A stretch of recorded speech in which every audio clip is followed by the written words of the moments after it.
Before we dive in, drop a quick hi in the comments. It may seem small, but trust me, it really helps YouTube share this story with more sci-fi fans like us. I'd love to see who's watching. The war room fell silent as Admiral Fexizara's battle-scarred claws scraped across the holographic display, leaving trails of distorted light in their wake. Around the circular chamber, representatives from 47 species watched with a mixture of anticipation and dread. The Galactic Council had not convened with such urgency in 3,000 cycles, not since the Vorthak Rebellion had nearly torn the galaxy apart. But this time the threat was different. This time the enemy was winning.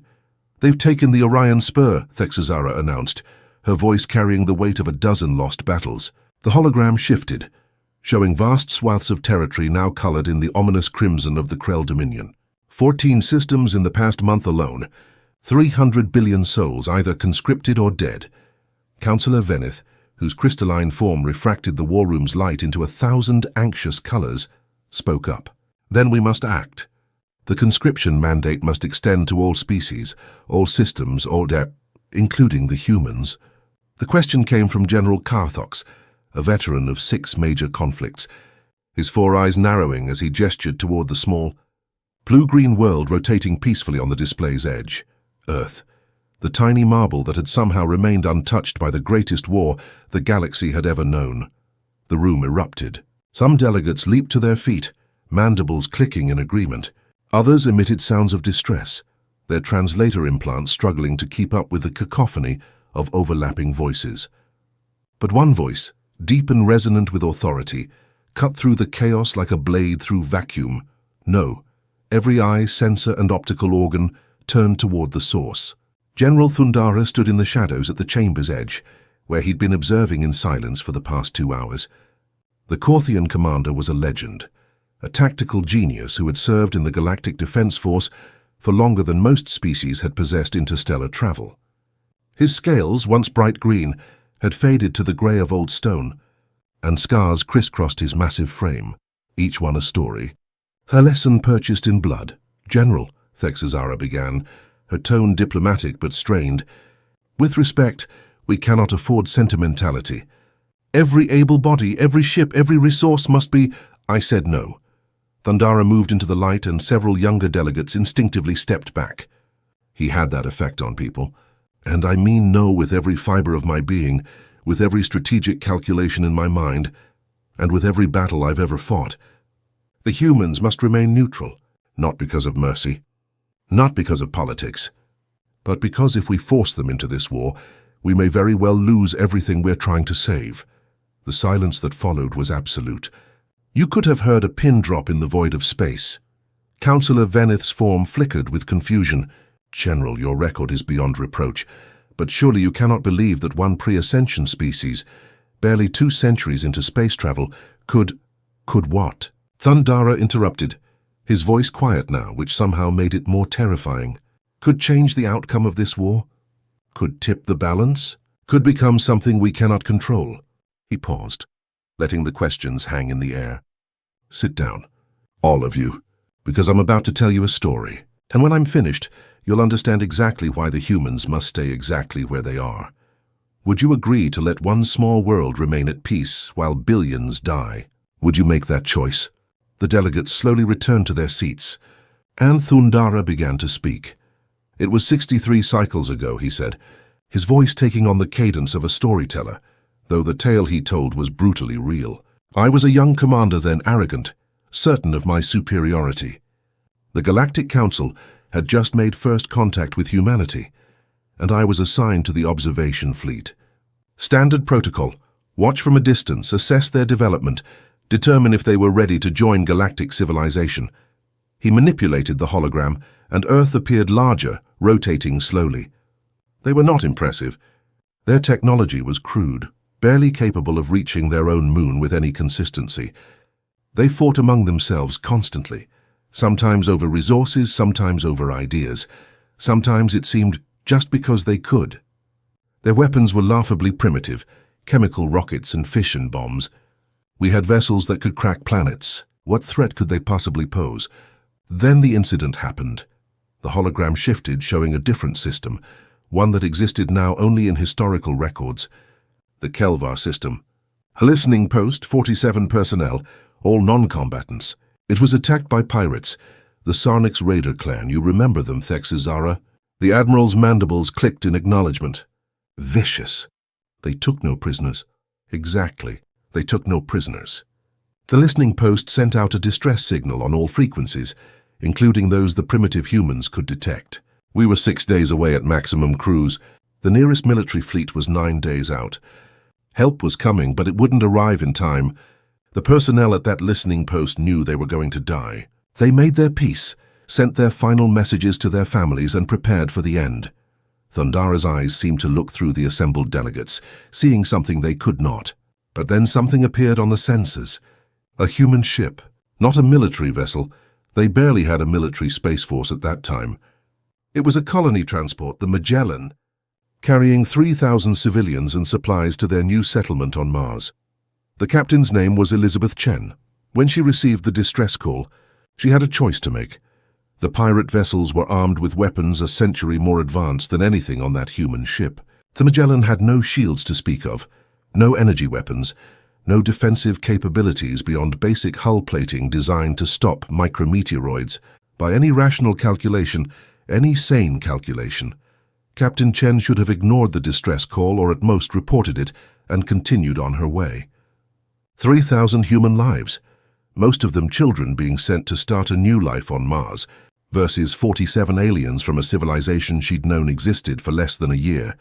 The general paused, and when he continued, his voice carried a note of something that might have been respect or might have been fear. She changed course. She angled the Magellan directly toward the listening post at full burn. When her crew questioned the order, when the civilian passengers protested, she made an announcement over the ship's intercom. "I have the recording. I've listened to it 1,000 times. He played it. A woman's voice, steady despite the static, filled the chamber. "This is Captain Chen. I know you're scared. I know this makes no sense, but there are people out there who are going to die if we don't help them. Yes, they're aliens. Yes, we just met them. But they're people, and they're calling for help, and we're the only ones who can answer. My father was a firefighter. He ran into burning buildings when everyone else was running out. Not because he wasn't afraid, but because someone had to. Today we're the firefighters. Today we run toward the fire. I won't order anyone to fight, but I won't abandon those people to die alone when we could have helped." The recording ended. Several delegates shifted uncomfortably. 3,000 civilians, Thundara continued. "Do you know how many of them demanded to be let off, demanded the captain turn back?" 17. 17 out of 3,000. The rest stayed. They stayed, knowing they were probably going to die. The Magellan reached the listening post 3 hours before the pirates breached the final defenses. Captain Chen didn't have weapons that could hurt the pirate ships, so she did something else. She rammed the Magellan into the largest raider vessel at 40% light speed. Gasps echoed through the chamber. "But she evacuated first," Thundara said quickly. "Chen wasn't suicidal, and she wasn't going to murder her passengers.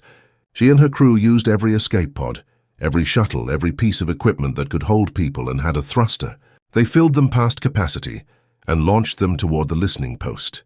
Then Chen set the Magellan's autopilot and launched herself in the last pod, aiming for the station. The collision destroyed both the Magellan and the pirate flagship. It crippled 2 other raider vessels and scattered the rest. The humans reached the listening post with minutes to spare. They had no weapons, no advanced technology, nothing but determination and makeshift tools. When the remaining pirates tried to board, the humans fought with whatever they could find. Captain Chen herself killed 3 pirates with a broken piece of metal decking. We arrived 6 days later to find the listening post intact, the pirates dead or fled, and all 47 of our personnel alive. We also found that of the 3,000 human civilians, 274 had died, some in the boarding actions, some from exposure when their overcrowded escape pods failed, some from injuries sustained in the fighting. Captain Chen herself was critically wounded, not expected to survive. Thundara's voice grew softer. I visited her in the medical bay. She was barely conscious, more machine than organic at that point, kept alive by technology we'd shared as gratitude. Do you know what she said to me? She said, "Did we save them? Did we save your people?" I told her yes, she'd saved them all. And do you know what she said then? The chamber was so quiet you could hear the hum of the holographic projectors. She said, "Good, then it was worth it." And then she smiled. Smiled. This human who had lost her ship, lost nearly 300 of her people, lost most of her own body, smiled because she'd saved 47 aliens she'd never met. What would you have done? Would you have sacrificed so much for strangers? Could you have made that choice? That, Thundara said, was when I began to truly study humans. And the more I learned, the more I realized that Captain Chen was not an aberration. She was typical. Throughout their history, humans have consistently chosen sacrifice over safety, have chosen to protect others at cost to themselves, have chosen to fight impossible battles not because they could win, but because it was right. He manipulated the hologram again and images flashed by. Human history. Their wars, their tragedies, their triumphs. They are a species forged in adversity. Their world has tried to kill them in every way possible. Predators, disease, natural disasters, ice ages, asteroid impacts. They survived not by being the strongest or the fastest or the most adaptable, but by being stubborn. Impossibly, irrationally stubborn. When their empires fell, they rebuilt. When plagues wiped out half their population, they persevered. When they split the atom and nearly destroyed themselves, they stepped back from the brink and reached for the stars instead. They are a species that looks at impossible odds and says, "Watch me." Councillor Venith interrupted, her tone uncertain. "General, this is moving, truly, but how does this explain why they should remain neutral? If anything, your story suggests they would be valuable allies." Thundara turned to her and his expression was grave. "Because, Councillor, humans don't know how to quit, and that makes them the most dangerous species in the galaxy." The delegate stirred, confused. Admiral Thexazara spoke up. "Dangerous? General, they have perhaps 500 combat-capable vessels, all of them outdated by our standards. Their most powerful weapon yields maybe 1,000th of our standard munitions." "How are they dangerous?" "Let me tell you another story," Thundara said. 20 cycles ago, during the border skirmishes with the Zentar Collective, a human medical frigate, the Nightingale, was caught between our forces and theirs. It was clearly marked as non-combatant, was broadcasting medical transponder codes, and carried wounded from both sides of the conflict. The Zentar didn't care. They fired on it anyway. The Nightingale was destroyed. All 200 personnel aboard were killed, along with 300 wounded soldiers, 150 of them Zentar prisoners of war, that the humans had been treating with the same care as their own. I was there. I saw it happen, and I saw what happened next. The human fleet, all 23 ships, changed course, not toward safety, not toward reinforcements, toward the Zentar battle group. They were outnumbered 4-1. They were outgunned. They had no chance of victory by any tactical assessment. Thundara's voice dropped to barely above a whisper. They didn't care. Do you understand? They didn't care about the odds. Someone had killed their medics, had killed wounded soldiers, had violated every rule of civilized warfare. And the humans looked at that battle group and said, "No, not today. This far and no further." What happened? Someone asked. Though they sounded afraid of the answer, they attacked. And, Councillor, I have fought in wars across a dozen sectors against enemies of every description. I have seen berserkers, zealots, and warrior breeds engineered for combat. But I have never seen anything like a human who has decided that death is preferable to allowing injustice to stand. They used tactics we'd never seen. They turned their shield generators into bombs. They used their escape pods as missiles. They rammed damaged ships into Zentar vessels with suicidal precision. One human captain, when his weapons were destroyed and his ship was crippled, manually piloted his vessel into the enemy flagship's hangar bay and detonated his reactor. Another crew, after their life support failed, used their last functioning thrusters to position their dead ship in front of a Zentar dreadnought's main gun, blocking a shot that would have destroyed our carrier. By the time we could intervene, the Zentar battle group was in full retreat. Not defeated, the humans couldn't accomplish that, but terrified. Because you can defeat an enemy who fears death, but you cannot defeat an enemy who embraces it for a cause they believe in. The Zentar admiral sent a message afterward. Just 2 words, "They're insane." Thundara looked around the room, making eye contact with each delegate. And he was right. By our standards, by any rational species' standards, Humans are insane. They will fight battles they cannot win. They will sacrifice themselves for strangers. They will hold grudges for generations and pursue vengeance across parsecs. They are capable of breathtaking compassion and terrifying violence, often in the same individual, sometimes in the same moment. So I ask you again, Councillor Venith, do you want to bring that into this war? The crystalline being flickered with uncertainty. But General, we're losing. The Krell Dominion is winning. We need every advantage, every ally. Do we? Thundara interrupted. Because I've studied the Krell too. I know how they think, how they fight. They're methodical, logical, efficient. They calculate odds and minimize losses. They fight to win and conquer, yes, but they also know when to retreat, when to negotiate, when to accept a stalemate. They're a rational enemy. But if we conscript humanity, if we force them into this war, what do you think happens? I'll tell you exactly what happens.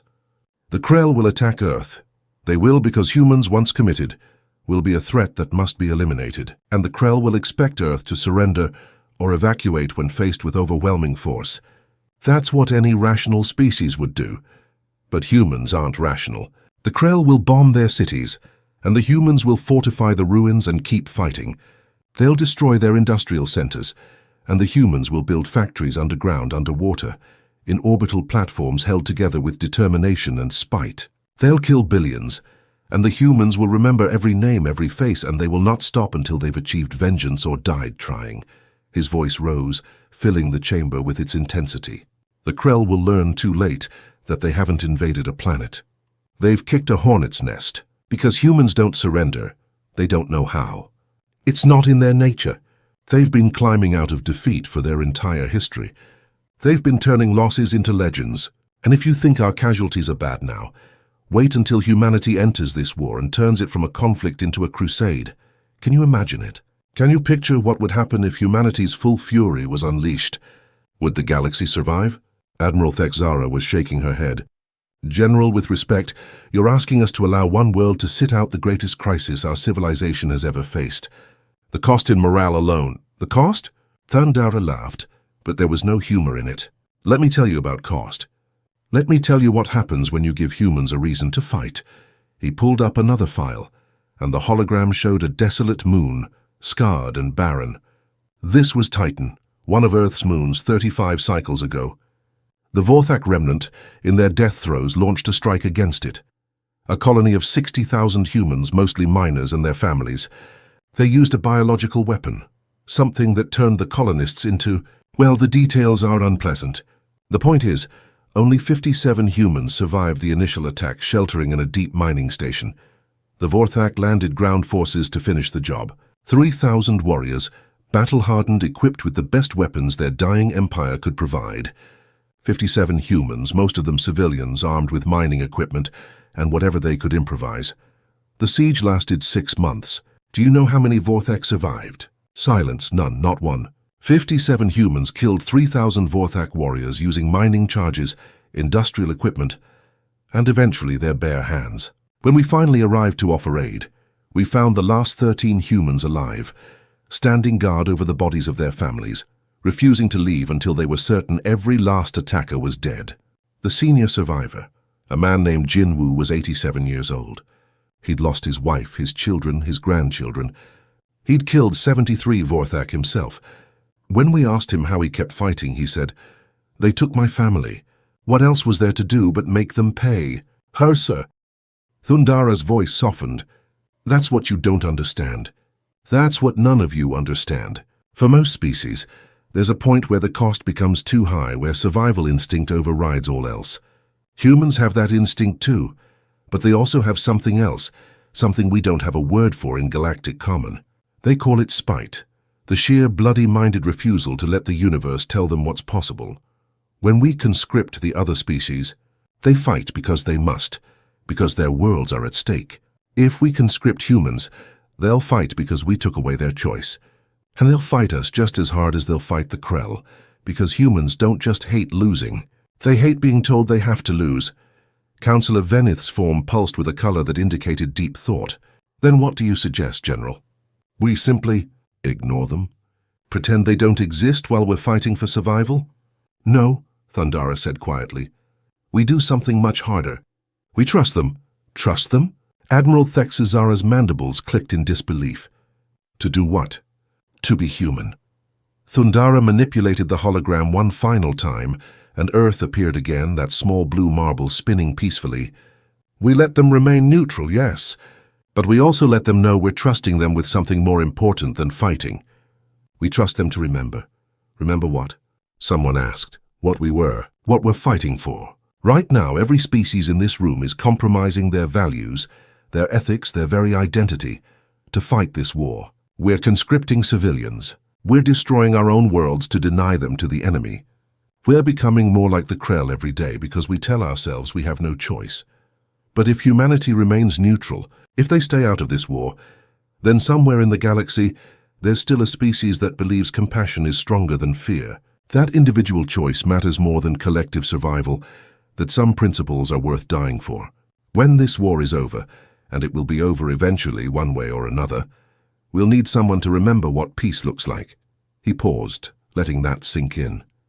And if we lose, if the Krell conquer us all, there will be one world, one stubborn, impossible, beautiful world that they'll have to face. And the Krell will learn, as every empire that has ever tried to conquer humans has learned, that you can defeat an army, but you cannot defeat an idea. And humans? Humans are very, very good at holding on to ideas. The chamber was silent for a long moment. Then Councillor Venith spoke, her voice uncertain. You really believe this? That it's better to keep them out of the war than to bring them in? I know it, Thundara said firmly, because I've seen what happens when humans fight. I've seen the cost. Not just in lives, but in what it does to them, to everyone around them. They don't just fight wars, they remember them. They immortalize them. They pass them down through generations. Every conflict becomes part of their identity. Every loss becomes a wound that never quite heals. Every victory becomes a standard they hold themselves to forever. If we bring them into this war, they'll win or die trying. But either way, they'll be changed forever. They'll become soldiers, warriors, survivors. And the galaxy will lose something precious. A species that still believes, despite everything they've been through, that peace is possible, that cooperation works, that different beings can coexist without conquest. Admiral Thexazara was quiet for a long time. Then she said, The Council will vote against you, General. They're desperate. I know, Thundara replied. That's why I'm not making a suggestion. I'm making a demand, backed by my authority as Supreme Commander of the Galactic Defense Force. The humans remain neutral. If the Council overrides me, I'll resign and make my reasons public. And I'll take every commander loyal to me with me. We'll see how the war goes when you lose half your experienced officers. It was a threat, naked and unambiguous. Several delegates gasped. You simply didn't threaten the Council. But Thundara's expression made it clear he wasn't bluffing. Thexazara's mandibles clicked slowly, a sign of respect among her people. You'd end your career over this? Risk everything? Captain Elizabeth Chen risked 3,000 lives for 47 strangers, Thundara said quietly. I think I can risk a career for the soul of our civilization. And the vote took 3 days. It was contentious, bitter, and close. But in the end, Thundara's threat and his arguments carried the day. Humanity would remain neutral. Earth would be declared a protected world, off limits to both sides of the conflict. The decision was communicated to Earth through standard diplomatic channels. The human government's response was brief but heartfelt. Thank you for respecting our choice. If you need us, you know where to find us. That was 60 cycles ago. The war continued to rage. Worlds burned. Fleets clashed in the void. The Krell Dominion pressed forward, and the Galactic Defense Force pushed back, neither side gaining a decisive advantage. It became a war of attrition, brutal and grinding, with casualties mounting into the trillions, and Earth remained at peace. Human ships carried supplies to both sides, medical frigates treating wounded regardless of species or allegiance. Human diplomats worked tirelessly to negotiate prisoner exchanges, humanitarian corridors, and occasional ceasefires. They became the neutral ground, the place where enemies could meet under flag of truce, the voice that reminded everyone involved that there were still rules, still lines that shouldn't be crossed. Thundara watched it all, fighting his battles, losing friends, gaining scars. And sometimes, late at night in his command chamber, he would pull up that old recording of Captain Chen's voice. Today we run toward the fire. He wondered if he'd made the right choice. Lives were being lost every day, lives that human soldiers might have saved. But then he'd receive reports of human medical teams saving hundreds of soldiers, of human negotiators brokering peace in minor conflicts, of human colony ships taking in refugees from devastated worlds. And he'd remember why he'd fought so hard to keep them neutral. The tide of the war turned slowly, not through any single battle, but through gradual shifts, new tactics, new alliances, new technologies. And through it all there was Earth, a constant reminder of what they were fighting for. Soldiers on leave would visit the human homeworld, walking streets where beings didn't carry weapons, where children played without fear, where the greatest concern was the weather or the traffic.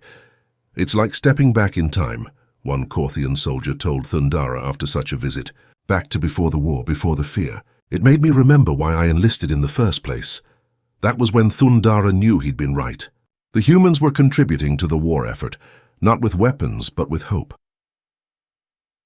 The end, when it came, was anticlimactic. The Krell Dominion, overstretched and exhausted, agreed to negotiations. The treaty was signed not in a Grand Council chamber or on a conquered world, but on Earth in a city called Geneva, in a building that humans had used for peace negotiations for centuries. Thundara attended the ceremony, now ancient even by Korthian standards, his scales almost white with age.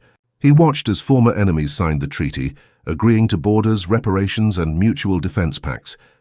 He watched as they planted a tree, a human tradition, to commemorate the peace. And then he saw her. She was old now too, her hair white, her face lined. But he recognized her immediately. Captain Elizabeth Chen, somehow still alive after all these years, kept breathing by advanced medicine and, Thundara suspected, pure stubbornness. She approached him slowly, using a cane, and smiled. "General Thundara, I heard you were here, Captain Chen." He inclined his head respectfully. "I'm surprised you remember me. You visited me in the medical bay 63 cycles ago. You told me we'd saved your people. I never forgot." She looked around at the ceremony, at the former enemies now shaking hands and exchanging words of peace. "Did we do it? Did we save them?" Thundara felt something, an emotion he'd thought long buried, tightening in his chest. "Yes, Captain. You saved all of us." She smiled again, that same smile he remembered from so long ago. "Good. Then it was worth it." They stood together in comfortable silence, watching the festivities.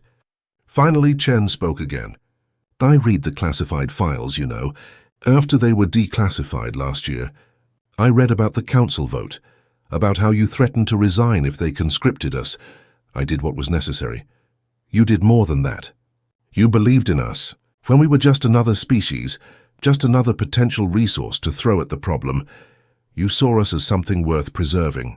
She turned to look at him directly. "Why?" Thundara considered the question for a long moment.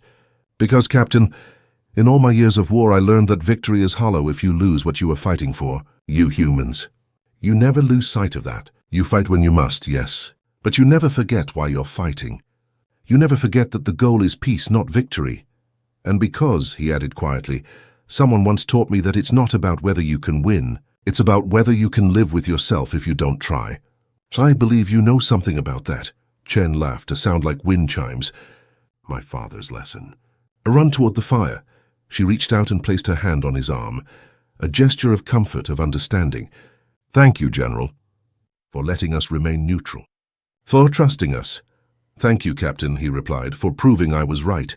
Would you have made the same choice? If you had the power to force one small world into a war that threatened everything, would you respect their desire for peace? Or would you sacrifice their values for the greater good? These are the questions that define us, not as humans or Korthians or any other species, but as beings capable of choosing between what is easy and what is right." General Thundara passed away 3 cycles after the treaty was signed. He was given a state funeral, attended by representatives from every species in the galaxy. But the humans sent something special, a delegation of 3,000 people. Descendants of the passengers of the Magellan, come to pay their respects to the general who had saved them from a war they never wanted. They planted another tree at his memorial. A human tradition, they explained, for remembering those who made the world a better place, And on that tree, they placed a plaque with a quote from the general's famous speech to the council, the speech that had been recorded and shared across the galaxy, the speech that had become required study in military academies and philosophy courses. We fight not to destroy our enemies, but to protect what we love. And if we lose what we love in the pursuit of victory, then we have already lost no matter the outcome of the battle. Earth remained neutral for another century after the war, not because they were forced to, but because they chose to. They became the keepers of peace, the mediators, the voice of reason in a galaxy still learning to live without conflict. And sometimes, late at night, when young human children asked their parents about the war they never fought, about the battles they never joined, their parents would tell them about General Thundara, about a warrior who understood that the greatest strength isn't in knowing when to fight, but in knowing when to preserve something too precious to risk, because that's what makes humans special. Not that they can survive anything, though they can, not that they'll fight impossible battles, though they will, but that they understand, in a way that no other species quite grasps, that some things are worth more than victory. Hope, compassion, the belief that tomorrow can be better than today, these are the things worth fighting for. These are the things worth preserving. These are the things that make us not just survivors, but something greater. They make us human. If this story moved you, if it made you think about the cost of war and the value of peace, let us know in the comments below. What would you have done in General Thundara's place? Would you have kept humanity neutral, or would you have brought them into the war? And if you want to hear more stories about humanity's place in the cosmos, about the unexpected ways our species makes a difference in the galaxy, then hit that subscribe button and ring the notification bell. Because the universe is vast, and we're just getting started exploring the ways that humans are special. Like this video if you enjoyed it, share it with a friend who loves science fiction, and comment with your thoughts. Your engagement helps us bring you more epic HFY stories every week. Remember, we're not special because we're the strongest. We're special because we choose to be better, and that choice, that determination, to hold on to our humanity no matter what the universe throws at us, is what makes us truly unstoppable. Thank you for watching. And remember, when the galaxy calls, sometimes the bravest answer is to stay true to who you are. Until next time, keep looking up at the stars and wondering what's out there. Because whatever it is, humanity will face it with courage, compassion, and that unstoppable determination that makes us who we are. This has been another HFY story. Stay awesome, stay human, and we'll see you in the next one.